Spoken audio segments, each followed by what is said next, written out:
6 నెలలైంది. అంతలోనే పిడుగు పడింది. హత్య కేసు దామోదర్ను వెంటాడింది. ఫలితం అత్యంత తీవ్రం. అతను జైల్లో ఒంటరి అవ్వగా పద్మ అందరూ ఉన్నా ఏకాక అయ్యింది.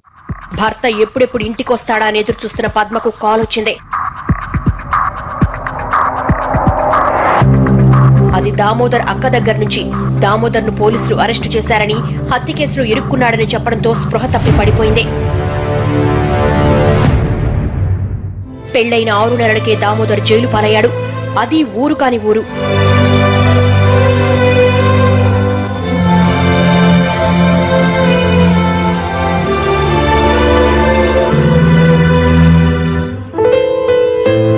రాష్ట్రం కాని రాష్ట్రంలో ఆమె కళ్లు జలపాతాలయ్యాయి.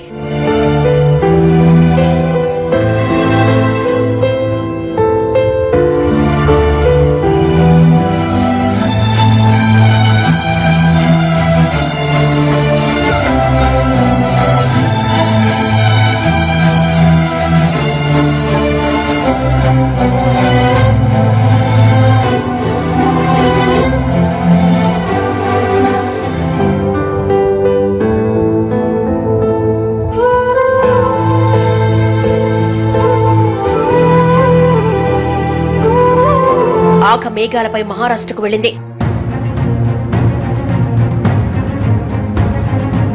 తన భర్తకేమీ తెలియదని, వదిలిపెట్టండి అని పోలీసులను బతిమిలాడింది. కానీ ఆమె గోడు వినే పరిస్థితి అక్కడ లేదు. అప్పటికే దామోదర్ ఆ హత్య తనే చేశారని ఒప్పుకున్నాడు. పోలీసులు ఆ మాట చెప్పగానే పద్మకి ఏం చేయాలో అర్థం కాలేదు.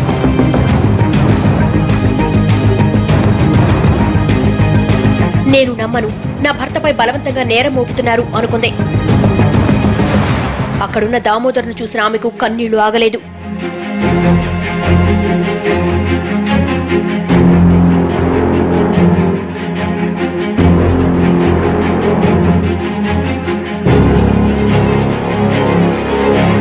నేను ఏ తప్పు చేయలేదే, పోలీసుల దెబ్బలు తట్టుకోలేకే నేరం నాపై వేసుకున్నా అంటూ ఏడ్చేశాడు.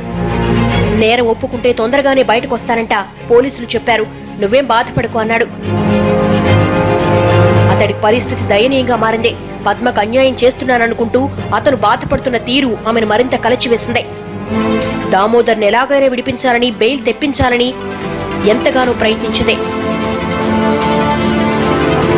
ఎంతో మంది లాయర్లను కలిసింది. నేరం చెయ్యలేదు అనేందుకు ఆధారాలు లేవంటూ లాయర్లు కేసు టేకప్ చేసేందుకు ముందుకు రాలేదు. ఊళ్ళో పొలం, ఇల్లు అమ్మకానికి పెట్టింది. దామోదర్ వద్దన్నాడు. ఆస్తులు అమ్మేస్తే నీకు నీడ కూడా ఉండదన్నాడు.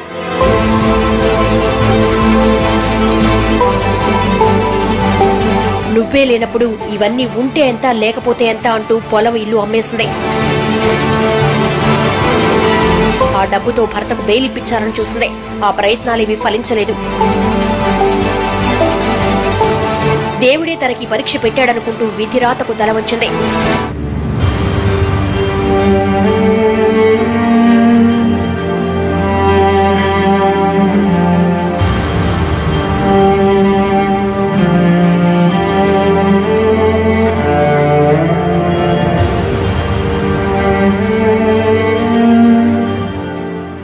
పద్మ ఏం జరగకూడదనుకుందో అదే జరిగింది. ఆమె గుండె బద్దలైంది.